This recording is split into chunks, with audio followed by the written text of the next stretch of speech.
What's going on, guys? Welcome back to the channel, Wealth Unlock, where we unlock wealth for you guys in many different ways. And it's 2025. I'm super excited because we're going to be meeting many different people, from real estate to business people, entrepreneurs. And today I have the honor of hanging out with my best buddy, Phabian at Hanks Brothers. And we're going to be talking about a lot of the people that are in 2025 want to buy a house.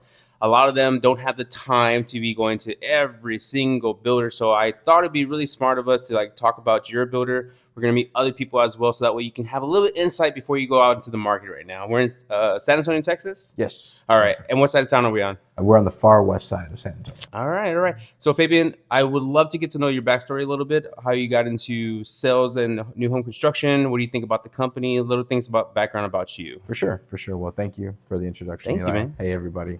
My name is Phabian. I'm with Hanks Brothers Homes, and I got involved in the new home industry. My background is in retail sales, so I spent a long time in the furniture industry, and a couple of my really best friends, they transitioned from furniture into new homes. Okay. And I saw the flexibility. I saw just the difference that it made in their lives. So when I decided to leave the retail world and enter into real estate, I gave them a call, and by the grace of God, I was given an opportunity to jump into what I think is by far the best industry that you can be a part of. Nice. And how long have you been in this industry? I've been in the industry, now it's 2025, going on 7 years, I want to say. It is 2025. Yep. Man, that went fast. Yeah, man. That's awesome. Well, the main reason I wanted to do these videos is not just to get backstory about the builder, and we'll talk about the builder too, but main backstory about yourself. A lot of times people don't understand your job and your position. Right. As a realtor, we're here to represent the buyer a lot of times, and we bring a lot of people to you guys so we can help them understand the contracts and everything. But what is your side of the business? Yeah, so what I do, I represent the builder. Right? Okay. So I work directly for Hanks Brothers. It's my job to work alongside real estate agents and their clients to show them what makes us different, go through the process with your clients and kind of educate them on how Hanks Brothers does things so different than any other builder that's out there. Okay. And that's actually pretty good that you're bringing up them. Let's talk a little bit about Hanks Brothers. What can you kind of tell me about them? What is something that you really enjoy working with them? Yeah, well, I'll say this. Working with Hanks Brothers, we are one of the largest privately held companies out of the Southwest region of the United States. So we're based out of New Mexico. I've been with them here since 2020. So quite a while. Yes, so kind of helped plant the flag in this San Antonio market for Hanks Brothers. I remember that. We were in Seguin, right? St. Hedwig first, and then went into Seguin. That's when I met you. That's right, for sure. So I've been with them for a while, and I think what we do here is just very different than what you'll find from a lot of other builders. We are a very affordable semi-custom builder. Okay. So there's things that we're able to do that a lot of builders in our price range just don't do. Okay. And kind of to touch on that a little bit, when you say semi-builder, what exactly does that mean for people that might not know? Yeah, so semi-custom. Semi-custom. That means that you have some flexibility when it comes to some of the options that we do. We have some preset floor plans that you can choose from. Some of those have some structural design changes that we can make.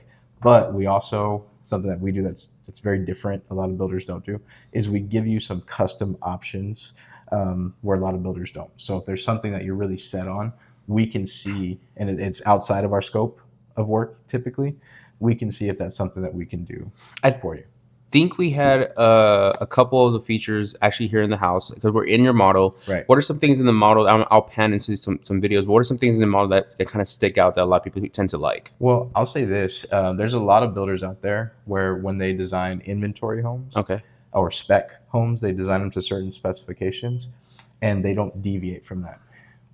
As long as we catch a home, even if it's in construction, one thing I've seen a lot of is people don't want carpet in their bedroom. Yeah, that's a big thing. I get that a lot. Floors throughout the entire home. That's something that we're able to do. So we can do floors throughout the entire home, depending on where a home is at in construction. Okay. We may even be able to do that on a spec or an inventory home. So like if they're building the home and they haven't put the flooring in, and then the client's maybe taking a tour with you, and it's like, hey, what are y'all gonna put down? And hey, we normally put carpet here and this here. Well, I don't want carpet. Hey, can we do this? And you see if you can get it done. Yeah, we can see if we can get it done. So I'll partner with my construction team. I'll partner with our purchasing team. We'll see if that's something we can still do. That is something, because I just bought my house and I have carpet upstairs and I hate it. So I got to rip Yeah. that out. I really Right. got to rip that out. Right. But hey, that's how it came. So, okay, totally get that. Now, back to you a little bit. You sure. said you've been in the industry about 7 years and you've been with Hanks for about 5 years. What are some things over the years that you feel like you involved in your experience and your position? Because when you first got started, you're coming from a different background, right. different product, still sells. But how do you feel, 7 years ago, Phabian was doing, and how is he doing now? Yeah. Well, I can definitely say this industry, selling homes in new home sales, is different than any other type of sales that's out there. That's what I've learned. And having been with this company since the very beginning, personally, I've seen my role kind of develop into more of a mentor role. So any new salespeople that come into the company, I'm always the guy who is happy to help and kind of take them under my wing at first to show them like the different systems and kind of how we do things here at Hicks Brothers. So a lot of training, just helping out, because I've been here for a while. I've gotten a lot more familiar with the systems and kind of how we do things. So I have now become the person that is able to help the newer new home advisors, kind of acclimate to our culture and what we do. I respect that, because I do a lot of sales training for my agents too, and it's a high turnover rate, because it may not be something somebody can do, but they at least try to get into, and it's not for everybody. Right. It's not for everybody. Sales is a really demanding career to get into. There's personality you got to get to. There's how you talk to people. There's how you present yourself. You got to know your product. There's a lot of stuff, especially down to like contracts and stuff too. Oh yeah. Then you're also, I would think you also are in the timeline of like the house is being built. You got to check up on things, right. Inspections, and it's a lot of work. Yeah. It's a lot of work. Okay, cool. So for example, let's talk a little bit more about purchasing. So if, let's say I bring a client or somebody reach out to you, what is usually like the first thing you guys talk about? Like, do you automatically do an application, or what is your process when you take people into purchasing a home? It depends on the client, because what I've learned here, especially in the price range that I'm in, there's something for everybody. I've worked with first-time home buyers. I've worked with people who've bought 14 different homes and are buying their forever home. So I always try to tailor it specific to that client's needs. Okay. So if it's a first-time homeowner, for example, we may talk a little bit about like financing and about the process and what it takes to be able to purchase a home in 2025, right? There's a lot of misconceptions out there that you have to have perfect credit. You've got to have 20% down. It's a lot of money. Yeah, you've got to have all this stuff. There's a lot of things out there. Yeah. And I just try to kind of relieve those nerves and set the right expectations for what they can expect going into buying their first home. And for like someone who's buying their forever home, who's already purchased 1, 2, 3 homes, we talk about the differences that Hicks Brothers has versus a lot of the other builders that are out there. Got you. Man, that's a really good answer. I like that. Thanks, I like man. that. So when it comes to like a timeline, because I know yours is a little different, because not many people can do dirt builds. Right. And then of course we have inventory houses that are kind of already being built. For people that are kind of interested in the dirt builds, how does that timeline kind of set? Like, how's that process look? Yeah. So the way that works is we'll find the right floor plan specific to that person's needs. Usually there's about a 30-day behind the scenes process that it's an internal process where we look at the plans, we look at the options, we look at everything specific to that client's wants and needs, right? And we design the home that way. It's about a 4 to 6 month build time from the start of construction. And there's a few factors, right? It depends on the home site that they're building on, depends on the size of the home that they're building. So, roughly 4 to 6 months from the very start of construction is what a dirt build will look like. Okay. And on the other side to that, we have inventory. So the people that don't know, what's the difference from a dirt and inventory? Yeah. So with a dirt build, that's something that a customer is able to help and participate in the design process. Okay. With an inventory home, that's something that we as a builder have designed. So they won't participate in the design process.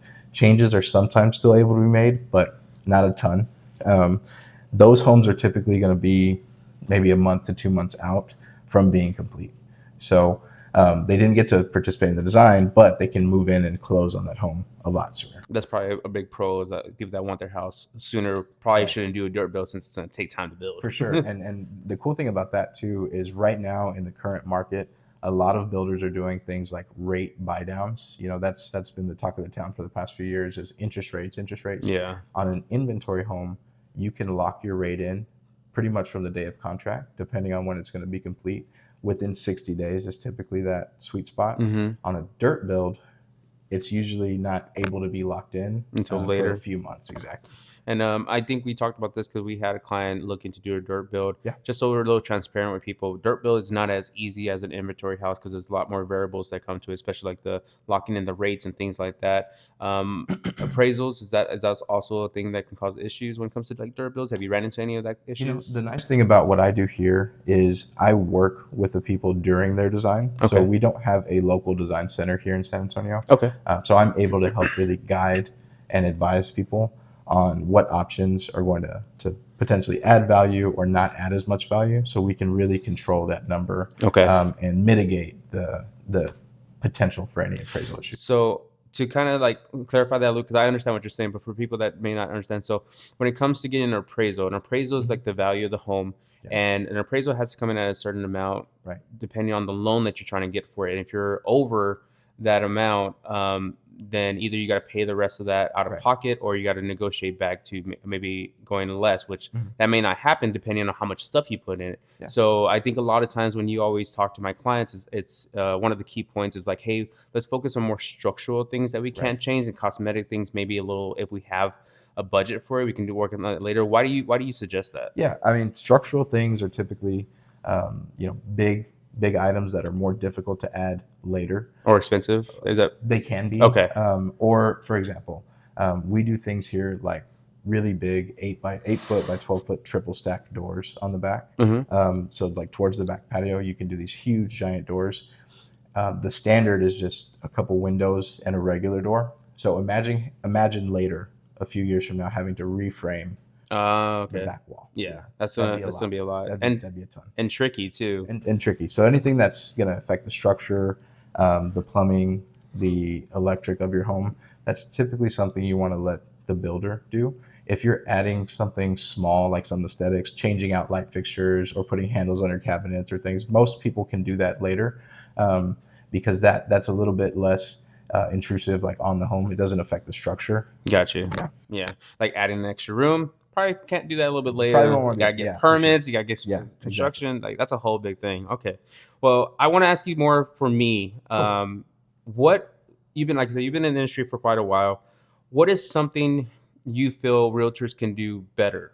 And I'm not talking bad about realtors, but again, there's a lot of new realtors in the game that maybe want to learn from experience from you, of things you've seen in the past that maybe we can do better. Is it maybe informing our clients a little better? Is it maybe teaching them what to expect, like realistic goals and things? What are some things that you might think about that we can do better for you to make your job not easier, but we want to make the whole transaction as smooth as possible for everybody in the party? So at this point, I've worked with a lot of realtors, right? A lot of realtors at different stages in their careers, and at different stages in my career, right?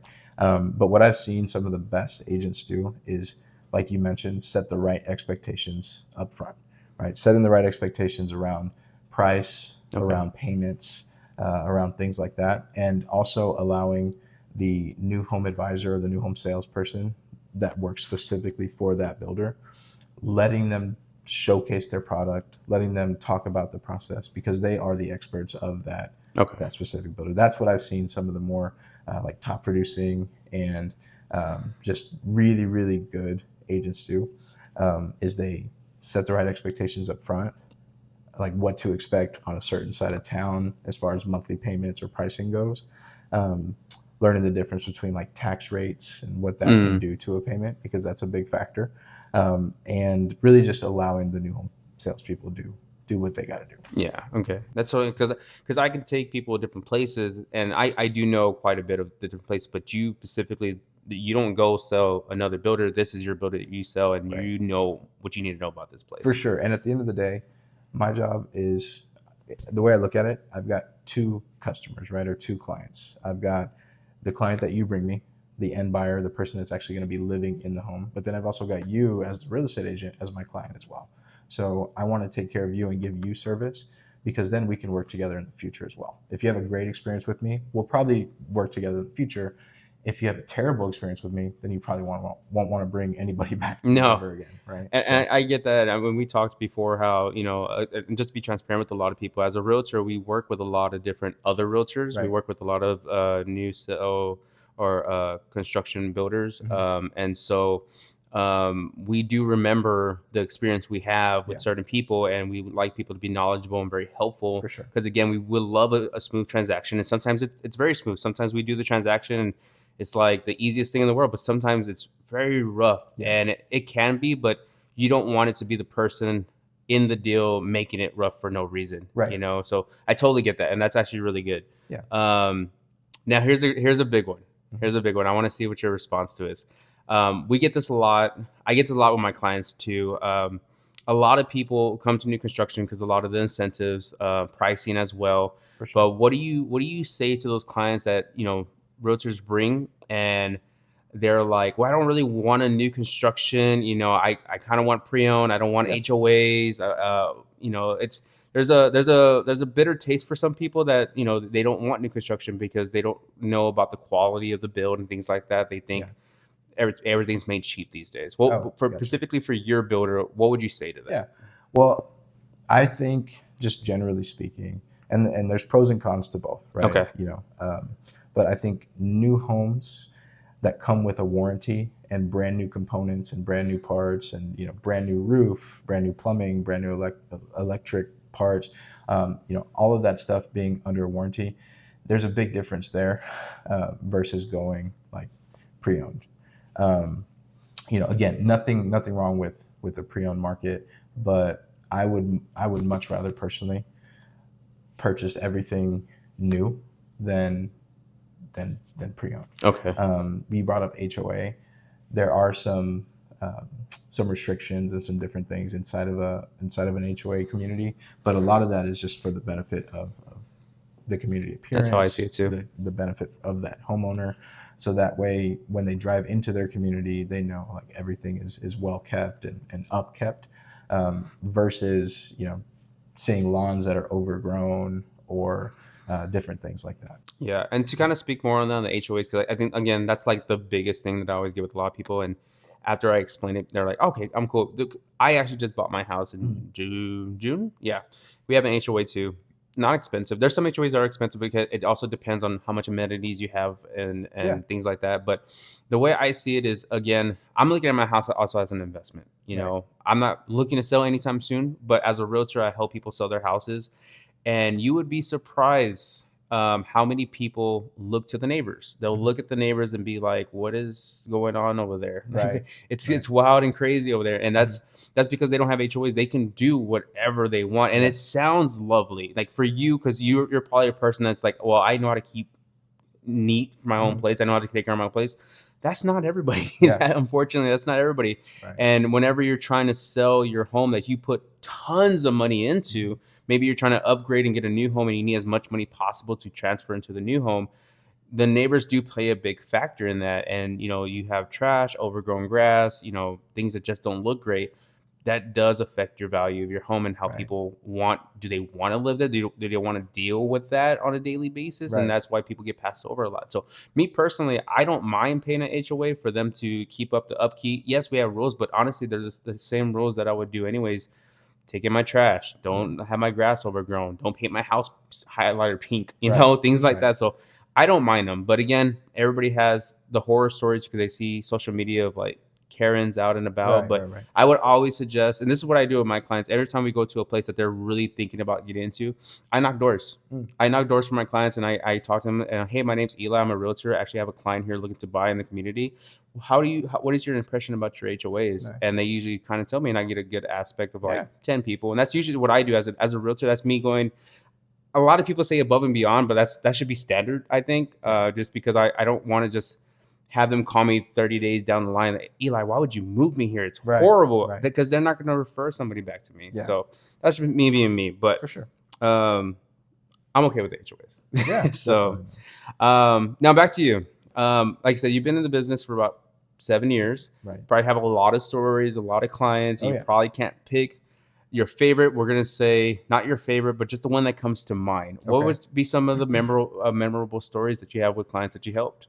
Yeah. So again, I've done this a little while. Every single closing or every family that I've helped get into a home is memorable, right? It's always special. There's a few that come to mind. One specifically, it was in the very first community that I worked in with Hakes Brothers, and it was a gentleman. He's a military guy. We had some struggles. We had some struggles throughout the process. Yeah. Yeah, for sure. Almost to the brink of not being able to close on the home, but we hung in there. And I still remember we were at his final walk, and it was just me and him. His family was inside. We were just in the backyard talking and walking, and out of nowhere, in tears, this guy just hugs me. He just embraces me and is like, "Phabian, thank you. Thank you so much. I never thought I'd be able to provide a home for my family." And that'll stick with me forever. It was just really, really cool to see this big, tough, strong, like soldier. Probably picked you up. Oh yeah, right, definitely. I'm like dangling, but he just like embraces me, man. He's like, "Thank you so much." I'm like, "Hey, man, you made it happen. Like this was you." Yeah. But that was a beautiful one, man. That one it touched me. That's awesome. Sure. I think that's why a lot of us realtors, because a lot of people, they're like, oh, you do it because of the money. Yeah, the money's there going to make a living, but the amount of stories and people I get to meet in this industry like really surpasses like anything else I'd rather do. Because you can do a lot of stuff to make money. You can go Right. work anywhere to make money. Money's money, but the environment you're in, the people you're around, you can change that, you Yeah. know? So I think a lot of us pick this industry because we're able to change that and be around people. And honestly, because I've sold a lot of products in the past, like I've done sales my whole life. Mhm. And the reason I stopped at real estate is honestly because whenever I have a home that I get to help somebody get to, it is life changing. Yeah. That person's gonna live in there. They're probably gonna, like, I have some clients that I messaged recently because of the holidays. Hey, happy first Thanksgiving, happy first Christmas, for happy first New Year's. And it's funny because this New Year's we celebrated at my house, and I started bawling in my backyard with the fireworks and everything. And I told my wife, I'm like, babe, we have a house. Yeah. Like, so I got to feel what the client feels having my first house. Sure. And so I totally get why it's intense. My deal personally wasn't easy. I had a lot of hoops I had to jump through. So I feel like with my clients, because it's easy to be like, hey, it's all right, I'll take care of it. But that anxiety of like, what if it doesn't happen? So I totally get a better perspective on that now. And that's the truth, man. Like most people, it's not always a perfect process, Yeah. right?